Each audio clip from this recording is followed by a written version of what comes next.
What's going on, everybody? Well, I want to talk about something.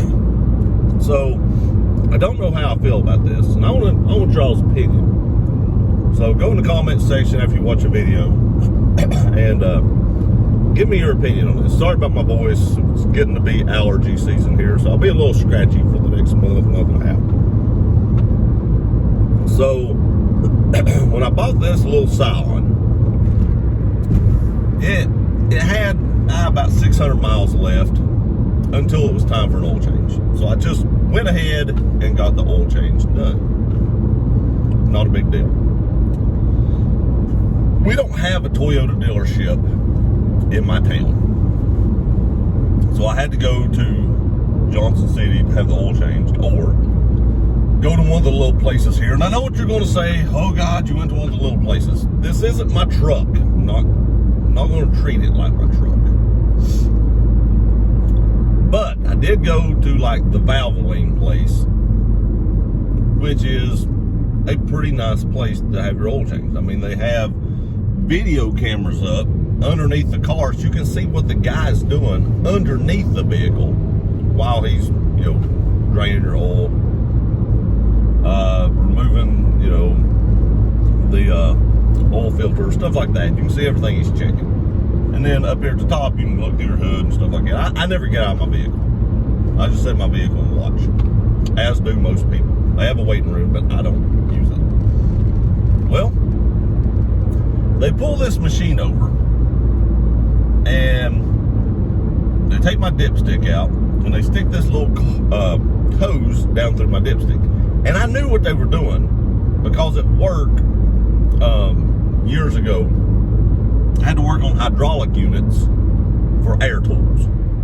And that's the way we got the hydraulic unit out of the air tools. You take a hose and stick down in there and suction out the oil for the hydraulic unit. Lot smaller process, same concept. But so I knew what they were doing, but I had to ask. I was like, what are you guys doing? And they said, well, this is the way we remove the oil now.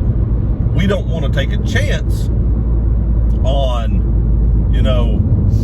stripping out a drain plug, cross-threading a drain plug, losing a drain plug. So we just remove the oil from the top now on vehicles that we can do that to. Because there are some vehicles now that don't have dipsticks, believe it or not. Like some BMWs, I think, and some Mercedes. I'm not sure. I don't think Pam's Mercedes has a dipstick. It's all read through the car, through computers. So, the vehicles that have dipsticks, they're changing to do that. Now, my argument to this was, I just bought this car. It doesn't matter if you just bought it or not. You can't see inside your oil pan. What if there are particulates inside the oil pan that would be drained out if you took the plug out, but now will probably not be removed,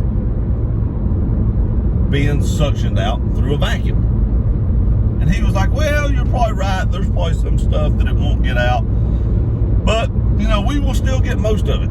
I'm not buying that. If that stuff settles to the bottom, you're probably not going to get most of that out.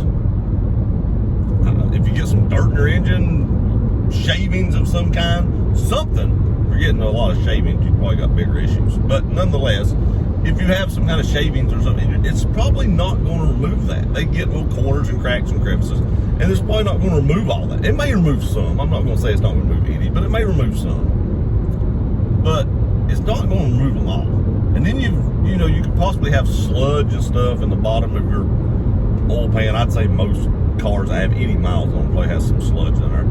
Is it going to suck up, that thick sludge too? That gravity might cause it to flow out, or at least some of it to flow out.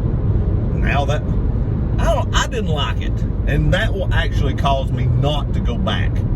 And they sent me a survey, and a lot of times I don't do these surveys. I did this time, and they asked me if I'd go back, and I was like, no. And they was like, would you recommend it? And I was like, no. Didn't tell them I was going to do a video on it, but this is my not recommending it. And of course they asked me why, and I explained to them why that was in their survey. And then I finished the survey. Let me know what you all think about that. Would you feel comfortable going to a place like that and having them remove your oil through the dipstick rather than the hole in the bottom of the oil pan that the manufacturer intended to be used to drain the oil out of the vehicle? I'm not going back. If anything, and I don't know how Toyota does it. You know, I've never been back to the back to videotape them doing this, but I would assume that they use the factory recommendation to drain the oil out of the hole in the oil pan, the oil drain hole. So I will probably from here on out just take this vehicle to the Toyota dealership, have the oil changed. The little other few rinky-dink places we got around Greenville, I don't really trust them. I trusted this place because they were really professional. The other places I've been to just seemed like they run around with a chicken with their head cut off. So probably not going to go there. I'll just bite the bullet. It can't be that much more expensive to bring it up here for an oil change. Maybe 15 bucks or something, plus whatever it costs me to drive up here. But at least I know anything inside that oil pan has a chance of getting out when they pull the plug. Let me know what you think in the comments section below. Would you feel comfortable with that, or are you like me? Would you want them to actually drain that the correct way? I appreciate y'all watching this video. Please like, share, and subscribe. Love you guys. See you next time.